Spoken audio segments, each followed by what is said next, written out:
शुरू करना है आज excretory system. Excretory system Hindi में कहते हैं इसको उत्सर्जन तंत्र। ठीक है, हिंदी में इसको उत्सर्जन तंत्र कहते हैं भाई। अब एक्सक्रेटरी सिस्टम से पहले में समझना होगा कि व्हाट इज एक्सक्रेशन। एक्सक्रेशन क्या है? ठीक है, तो सिंपल वर्ड में लिखा जाए और बोला जाए तो क्या बोल सकते हैं? Removing of waste materials from our body. ठीक है, रिमूविंग ऑफ वेस्ट मटेरियल। अब वेस्ट मटेरियल में आप इसको एक्सक्रेशन नहीं बोलेंगे अभी। रिमूविंग ऑफ वेस्ट मटेरियल मतलब ऐसा मटेरियल जो हमारे लिए वेस्ट हो। अब इसमें भी दो टाइप के वेस्ट आते हैं। ठीक है, एक ऐसा वेस्ट हो जो हाईली हार्मफुल हो, और दूसरा ऐसा वेस्ट हो जो या हार्मफुल ना हो या तो बहुत कम हो। हम उसे लिख सकते हैं लो हार्मफुल। जो हाईली हार्मफुल है ये हमारे काज बन सकते हैं, काज ऑफ सम डिजीजेज। कुछ रोगों के क्या हो सकते हैं? काज हो सकते हैं। ठीक है, तो इनको मेनली इनको निकालना। ठीक है, मेनली जो हाईली हार्मफुल हैं इनको निकालना, यानी कि रिमूविंग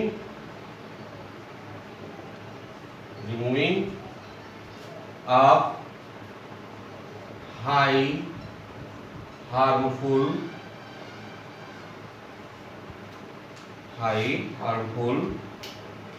materials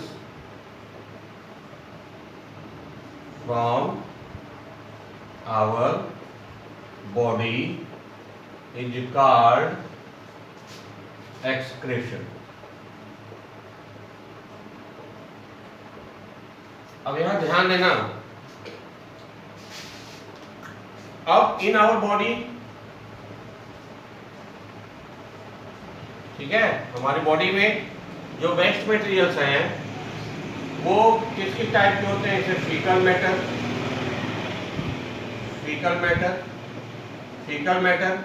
मैटर वो सारे सब्सटेंस होते हैं जो अनडाइजेस्टेड होते हैं। जो हमने डाइजेशन में जो अनडाइजेस्टेड मटेरियल बच जाते हैं वो फीकल मैटर है। इन्हें हम फीकल मैटर के फॉर्म में बाहर निकाल देते हैं, हम मल त्याग करते हैं। ठीक है, तो देखो अब ऐसे समझो कि जैसे हमारे घर है, घर के बगल से सटा हुआ एक नाली बह रहा है। ठीक है, और हमारे घर में भी खूब कूड़ा कचरा है। कूड़ा कचरा मीन्स पेपर के टुकड़े हैं, ठीक है, डस्ट है, कंडे के टुकड़े हैं, गोबर के कंडे के टुकड़े, मतलब इस तरह से तमाम फैला हुआ है। अगर हम अपने घर की सफाई नहीं करते हैं, मीन्स झाड़ू नहीं लगाते हैं, उन जो वेस्ट मटेरियल है जो पेपर के फॉर्म में है, कपड़े के फॉर्म में है, ठीक है, अगर हम उनकी सफाई नहीं करते हैं, ठीक है, तो वो एक गंदगी का ढेर हमारे घर में जमा तो रहेगा, लेकिन उससे हमें बहुत ज़्यादा नुकसान, मतलब हमारे हेल्थ के लिए बहुत नुकसान नहीं होगा। 2-4 दिन का रहेगा तो बहुत हेल्थ का नुकसान नहीं होगा अगर वो सड़वड़ नहीं रहा है तब। यहाँ सिंपल वो टुकड़े फैले हुए हैं, मैं इसकी बात कर रहा हूँ। लेकिन फिर भी हम लोग झाड़ू लगा के साफ़ करते हैं। साफ़ करने से क्या होता है कि घर पूरा स्वच्छ हो जाता है, साफ़ हो जाता है, देखने में वो खाली हो जाता है। ठीक है, तो ऐसे को हटाने को हम फीकल मैटर, जो हम अनडाइजेस्टेड मटेरियल है जो हम इसको निकाल दे रहे हैं, वो हमारा है, वो हमारा साफ सफाई हो रहा है, वो भी हमारा रिमूव है, रिमूविंग ऑफ वेस्ट मटेरियल में आएगा। लेकिन ये एक्सक्रेशन में नहीं आएगा। अब यही हमारे घर के बीचों बीच से एक नाली जा रही हो, बजाती भी गंदी सी नाली सड़ रही हो, अगर उसकी हम लगातार सफाई ना करें, वो घर में सबके यहाँ नालियाँ होती हैं, वो सीवरेज सिस्टम होता है, सबके यहाँ बर्तन धुले जाते हैं, ठीक है, लेटरिन का होता है, बाथरूम का होता है, तो सबका नाली इस तरह से बना होता है कि वो पैक रहे और बाहर निकल के निकल जाए, चाहे जैसे भी सीवरेज सिस्टम में निकल जाए। कई लोग पोखरे में निकाल देते हैं, तालाब में निकाल देते हैं, रोड पे निकाल देते हैं, उससे हमसे मतलब नहीं है। लेकिन अपने घर में हम लोग ऐसा रखते हैं, नाली वाली ऐसा सीवरेज सिस्टम होता है ताकि पूरा पैक होता है, उसका हमारे ऊपर कोई फर्क नहीं पड़ता। लेकिन ऐसा सोचो वो नाली पूरी ओपन हो, पूरा बजा रही होगी, भिजा रही हो, एकदम महक रहा हो, उसकी अगर हम बार बार सफाई न करें तो उस समय के साथ हम क्या हो सकते हैं, बीमार हो सकते हैं। ठीक है, तो उस नाली की साफ सफाई करना कहलाएगा एक्सक्रेशन, उसकी साफ सफाई करना एक्सक्रेशन कहलाएगा। ऐसा समझ लो कि रिमूविंग तो है वेस्ट मटेरियल, लेकिन ऐसे वेस्ट मटेरियल जो हमें नुकसान पहुंचाते हो।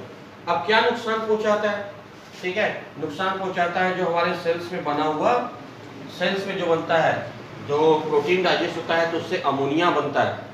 अमोनिया जो है बहुत ज़्यादा हमारे लिए क्या हो है, हार्मफुल है। ठीक है, तो कह सकते हैं सब्सटेंसेस मेड बाय अमोनिया। अब ये अमोनिया वाला जो सिस्टम है ये चला जाता है हमारे लीवर में, और लीवर क्या करता है, इस अमोनिया से बनाता है यूरिया। अब यूरिया जो हमारे लिए बहुत घातक होता है, हालांकि अमोनिया ज़्यादा घातक होता है। कई ऐसे भी ऑर्गेनिज्म होते हैं जो डायरेक्ट अमोनिया निकालते हैं, जैसे फिशेस, अमीबा, तो उनको कहते हैं अमोनोटेलिक। कई में अमोनिया से बन जाता है यूरिक एसिड, यूरिक एसिड बन जाता है चिड़िया में, और जो रेप्टाइल्स होते हैं जैसे सांप हो गया, और आपके ये हो गए रेप्टाइल्स में लिजार्ड्स हो गए। ठीक है, तो इन सब में बन जाता है यूरिक एसिड, तो यूरिक एसिड बाहर निकाला जाता है। फिर मैमल्स में बन जाता है यूरिया। ठीक है, अमोनिया हाईली हमारे लिए क्या होता है, हार्मफुल होता है। उसे कम हार्मफुल बनाने के लिए हमारा लीवर क्या करता है, अमोनिया को यूरिक एसिड या यूरिया में चेंज करता है। मैमल्स में यूरिया में चेंज होता है जो सबसे लेस हार्मफुल होता है, और रेप्टाइल्स वगैरह में अमोनिया से यूरिक एसिड बन जाता है। अमीबा वगैरह में, अमीबा यूनिसेलुलर ऑर्गेनिज्म में, और जितने भी वाटर होते हैं, मतलब कि जैसे मछली हो गए, फ्रॉग हो गए, ऐसे फ्रॉग जब पानी में रहे, ठीक है, तो अमोनिया के फॉर्म में डायरेक्ट निकालते हैं, तो यूरिया बनाता है। अब इस यूरिया को हमें बाहर निकालना है, तो यूरिया को जो छानने वाला काम होता है वो हमारे बॉडी में होता है, किडनीज के थ्रू होता है। ये हमारा क्या करता है, इस यूरिया को, ठीक है, या हम सिंपली कह सकते हैं किडनी क्या करता है, purified blood from urea. Mainly वो क्या करता है, किडनी हमारा क्या करता है, ब्लड को प्यूरिफाई करता है, किससे, यूरिया से प्यूरिफाइड करता है। क्लियर बात यहाँ तक, सिंपल। एक्सक्रीटरी सिस्टम में आ जाओ तो व्हाट इज एक्सक्रीशन, तो removing of waste material. Simple form में वेस्ट मटेरियल दो टाइप का होता है, हाईली हार्मफुल और लो हार्मफुल। जो हाईली हार्मफुल होता है उन्हें निकालने को हम क्या बोलते हैं, एक्सक्रीशन। और जो लो हार्मफुल होते हैं या हार्मफुल नहीं होते, जैसे हमारे फीकल मैटर, मतलब अनडाइजेस्टेड जो फूड होते हैं, ठीक है, डाइजेशन के बाद जो बचते हैं उनको बाहर निकालना, ये एक्सक्रीशन में नहीं आता। एक्सक्रीशन में वो आता है ऐसे समझता है जो सिंपल वेस्ट। ऐसे हार्मफुल कौन कौन से बनते हैं, जो अमोनिया बनते हैं। अमोनिया जो हमारे प्रोटीन मेटाबॉलिज्म के फॉर्म थ्रू बनते हैं हमारी बॉडी में। अमोनिया से लीवर में क्या बनता है, यूरिया, तो यूरिया को कौन छानता है, बाहर निकालता है, किडनी। इतना नोट करिए, तो फिर आगे चलते हैं।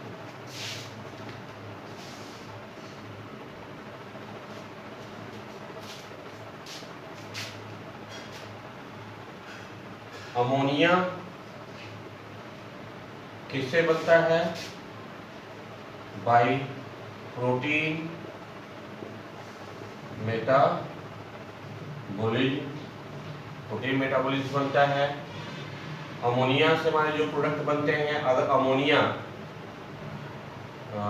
Excretion in the form of ammonia, for example unicellular organism,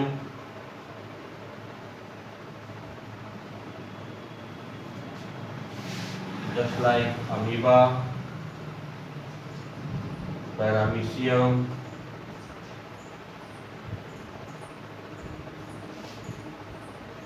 through किसके थ्रू करते हैं, थ्रू आउटर मेम्ब्रेन, मेम्ब्रेन, अपने मेम्ब्रेन से ही बाहर निकाल देते हैं गैसेस के फॉर्म में। और क्या होते हैं, हमारी फिशेस होती हैं, ठीक है, ETC। अगर हमारा अमोनिया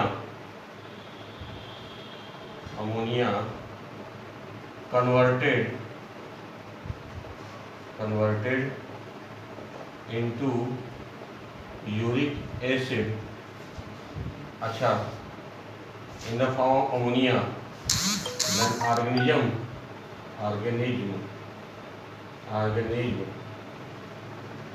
are called, ऑर्गेनिज्म क्या कहलाते हैं, अमोनोटेलिक,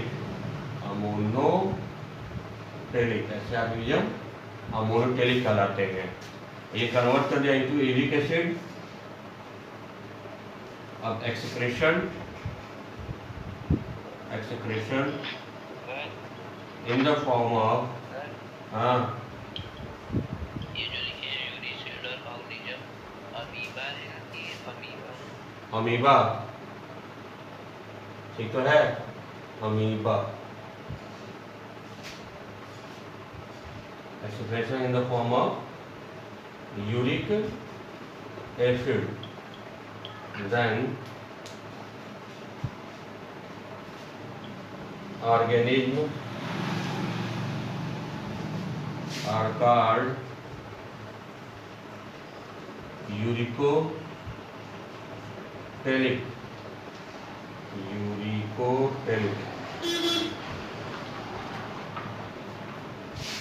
For example, reptiles,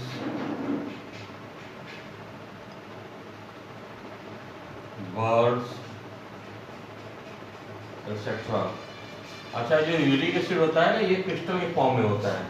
ऐसे ऑर्गेनिज्म का मल मूत्र एक साथ निकलता है, उनके में ऐसा सिस्टम नहीं होता कि मल अलग निकले मूत्र अलग निकले, ऐसा नहीं होता कि यूरिन अलग निकले और फीकल मैटर अलग निकले, दोनों एक साथ निकलता है, ठीक है।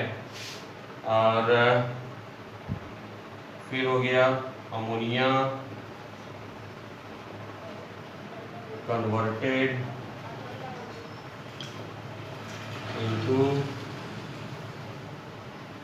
into यूरिया, ठीक है।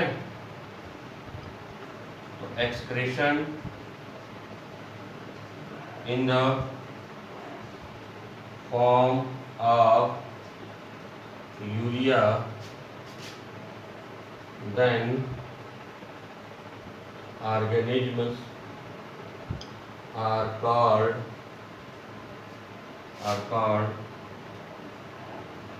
यूरियोटेलिक।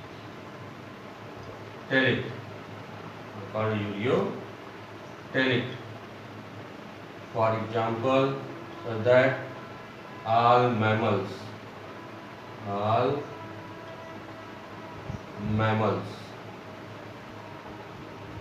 नोट कीजिए।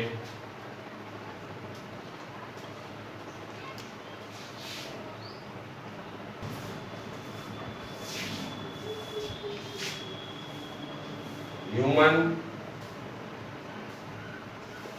excretory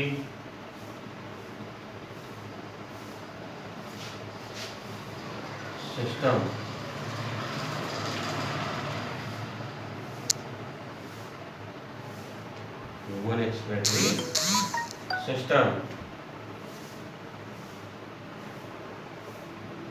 दो बीन शेप्ड किडनीज होते हैं, एक थोड़ा सा ऊपर होता है, थोड़ा नीचे होता है, और इनसे निकले होते हैं दो यूरेटर्स,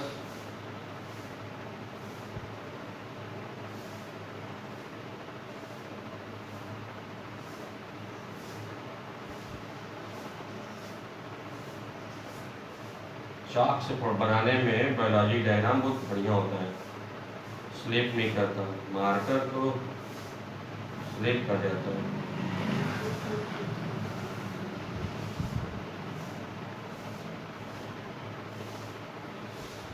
ठीक है भाई, और इसमें जो है ब्लड वेसल्स आते हैं इस तरह से। अब यहाँ चाह रहा था एक रेड मार्कर तो क्लियरली होता, ठीक है। एक आर्टरी होता है, दूसरा वेन होता है, यानी एक से ब्लड जाता है और दूसरे से ब्लड आता है। तो इस तरह से दो किडनीज होते हैं, लेफ्ट एंड राइट, ठीक है। बहुत आसान डायग्राम्स हैं।